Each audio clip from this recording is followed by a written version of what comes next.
Chikhli police station dB पथकाची कौतुकास्पद कामगिरी। रिक्षामध्ये विसरलेले 6,75,000 रुपये किमतीचे 7 तोळे सोन्याचे दागिने महिलेला दिले मिळवून। दिनांक 11/4/2025 रोजी प्रतिभा प्रवीण काळे वय 35 वर्ष राहणार जयहिंद रेसिडेन्सी नेवाळे वस्ती चिखली पुणे या सायंकाळी 5 वाजण्याच्या सुमारास नेवाळे वस्ती चिखली पुणे येथील रिक्षा स्टॉपवरून कामानिमित्त चिखली गाव कमान येथे जाण्यासाठी एका रिक्षामध्ये बसल्या। तेव्हा त्यांनी त्यांचे एकूण 6,75,000 रुपये किमतीचे 7.5 तोळे वजनाचे सोन्याचे गंठण त्यांच्याजवळील बॅगमध्ये ठेवून सदरची बॅग रिक्षामधील सीटच्या मागे ठेवली। त्यानंतर सायंकाळी 5:20 सुमारास त्यांची बॅग रिक्षामध्येच विसरून चिखली येथे उतरल्या। काही वेळानंतर सोन्याचे गंठण असलेली बॅग रिक्षामध्येच विसरली असल्याचं लक्षात आल्यानंतर त्या चिखली पोलीस स्टेशनात आल्या। तेव्हा पोलिसांनी त्यांच्याकडे प्राथमिक चौकशी केली असता प्रतिभा काळे यांना रिक्षाचा नंबर माहिती नसल्याने त्याचा शोध घेणं पोलिसांसमोर एक आव्हान होतं। विठ्ठल साळुंके वरिष्ठ पोलीस निरीक्षक चिखली पोलीस स्टेशन यांनी चिखली पोलीस स्टेशनच्या डीबी पथकाचे प्रभारी अधिकारी राम गोमारे व पोलीस अंमलदार यांना महिलेनं ज्या रिक्षातून प्रवास केला त्याचा शोध घेण्याबाबत सूचना देऊन योग्य ते मार्गदर्शन करून पथक रवाना केलं। त्याप्रमाणे राम गोमारे, पोलीस हवालदार विनोद वनमाने, अमर कांबळे, कबीर पिंजारी, संतोष भोर, नारायण सोमवंशी यांनी घटनास्थळी भेट देऊन नेवाळे वस्ती ते चिखली गाव या रोडवरील जवळपास 20 सीसीटीव्ही कॅमेऱ्यांची पाहणी केली असता यातील महिला प्रतिभा काळे यांनी रिक्षा नंबर MH14 JC 4339 मधून प्रवास केला असल्याचं लक्षात आलं। त्याप्रमाणे नमूद रिक्षाचा शोध घेऊन रिक्षा चालक बाळू जाधव राहणार चिखली यांना भेटून त्यांच्याकडे विचारपूस केली असता त्यांनी सदरची बॅग ही सुरक्षित ठेवली असल्याचं सांगून सोन्याचे गंठण असलेली बॅग पोलिसांच्या ताब्यात दिली। त्याप्रमाणे पोलिसांनी प्रतिभा प्रवीण काळे यांना पोलीस ठाणे येथे बोलावून त्यांचे एकूण 6,75,000 रुपये किमतीचे 7.5 तोळे वजनाचे सोन्याचे गंठण त्यांना परत केलंय।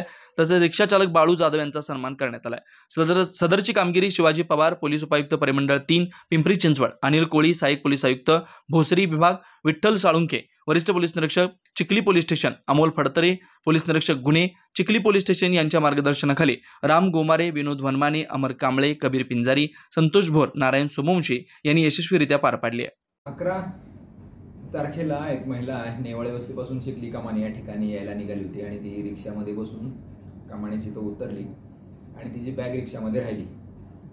घरी गेल्यानंतर तिच्या लक्षात आलं की आपली बॅग राहिली आणि त्या बॅगेमध्ये आपलं 7.5 तोळे वजनाचं सोन्याचं मंगळसूत्र आहे। मग ती ताबडतोब पोलीस स्टेशनला आली। पोलीस स्टेशनला आल्यानंतर आम्ही तिची तक्रार ऐकून घेतली। खरं तर त्याच्यामध्ये FIR होत नाही, गहाळ झालेलं आहे। गहाळ सर्टिफिकेट आम्ही त्यांचं नोंदवून घेतलं आणि चौकशीला सुरुवात केली। चौकशीमध्ये आम्ही जवळपास 20 कॅमेरे चेक केले की त्या कॅमेऱ्यामधून ही रिक्षा जाते का, येते का, या रिक्षा सदृश असं काय दिसतं का, ही महिला कोणत्या रिक्षातून उतरताना दिसते का, असं 20 कॅमेरे चेक केल्यानंतर आमच्या असं लक्षात आलं की एका कॅमेऱ्यामध्ये ही महिला एका रिक्षामधून उतरताना दिसते।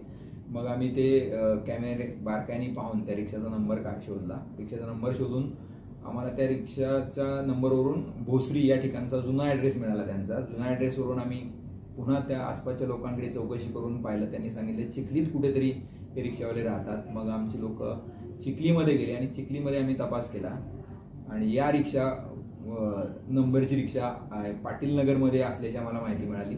त्यानुसार आम्ही त्यांच्या घरी गेलो। घरी गेल्यानंतर रिक्षावाल्यांना विचारलं की अशी बॅग तुमच्या रिक्षामध्ये राहिलेली आहे का। त्यांनी तात्काळ रिस्पॉन्स दिला आणि ती बॅग आमच्या ताब्यात दिली। त्यांचं असं म्हणणं होतं की मी शोधण्याचा प्रयत्न करत होतो या महिलेला, पण त्यांच्याकडून तेवढी माहिती त्यांना मिळाली नाही, त्याच्यामुळे ते त्या महिलेला ते दागिना देऊ शकलं नाही। मग आम्ही ते शोधून त्या तक्रारदारांना पोलीस स्टेशनला बोलवलं, त्या रिक्षावाल्यांना पोलीस स्टेशनला बोलवलं आणि ज्याचा दागिना आहे त्यांना तो दागिना त्यांचा परत केला आणि रिक्षावाल्यांचाही आम्ही यथोचित सत्कार केला की जेणेकरून आणखी सर्व लोक अशा प्रकारचं चांगलं काम करतील आणि समाजातल्या दुःखित लोकांचं दुःख दूर करण्यासाठी ते प्रयत्न करतील, अशा शुभेच्छा त्यांना दिल्या आणि त्या दोघांचंही अभिनंदन केलं। मनाला खूप समाधान वाटलं अशी घटना पाहून, कारण की चोरीच्या केसचा तर आम्ही तपास नक्कीच करत असतो, पण एक गहाळ झालेली वस्तू आहे ती सुद्धा आम्ही शोधून देऊ शकलो आणि समाजासाठी आम्ही उपयोगाला आलो, त्याबद्दल आम्हाला आमचाच खूप अभिमान वाटतो। बेसिकली काय होतं, पोलिसा म्हणजे एखादी प्रतिक्रिया त्यांना विचारली। काल आम्ही त्यांचा सन्मान केला तर त्यांची प्रतिक्रिया आम्ही विचारली तर ते ज्या महिलेचं मंगळसूत्र गेलं होतं तिच्या नवऱ्याने आणि त्या महिलेने आम्हाला प्रतिक्रिया दिली की ते पहिल्यांदाच पोलिसांच्या संपर्कात आले त्यांच्या आयुष्यामध्ये आणि त्यांना असं वाटत होतं की जे पिक्चरमध्ये पोलीस असतात त्या प्रकारचे ओरिजिनल पोलीस असतील, पण त्यांना त्याच्यापेक्षा वेगळा अनुभव आला आणि त्यांनी एवढं समाधान व्यक्त केलं पोलिसांच्याबद्दल, ते पाहून अक्षरशः आम्हाला आमचा स्वतःचाच अभिमान वाटला।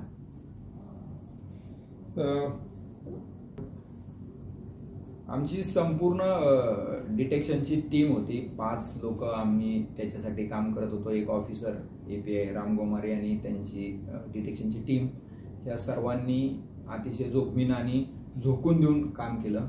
त्यांनी जवळपास तिथले 20 कॅमेरे चेक, CCTV कॅमेरे चेक केले आणि बऱ्याच लोकांशी संपर्क साधला.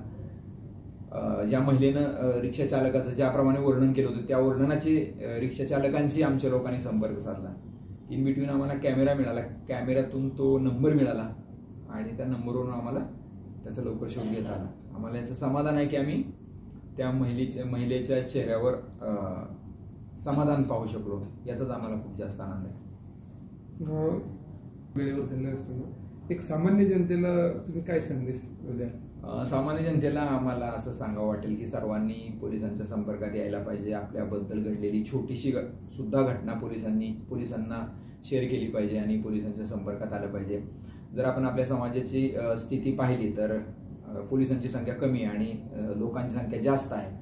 तर सर्वसामान्य जनतेनं स्वतःला पोलिसच समजून अतिशय दक्ष आणि सतर्क राहून जी आसपास घडणारी घटना आहे ती पोलिसांच्या संपर्कात आणून द्यायला पाहिजे. त्यांच्यावर जर काय अन्याय होत असेल, त्यांच्या बाबतीत एखादी घटना घडत असेल, ती सुद्धा त्यांनी तत्परतेने पोलिसांना सांगितली पाहिजे. जर ती आमच्यापर्यंत आली तर आम्ही नक्कीच ती सोडवण्याचा प्रयत्न करणार आणि लोकांना न्याय द्यायचा प्रयत्न करणार.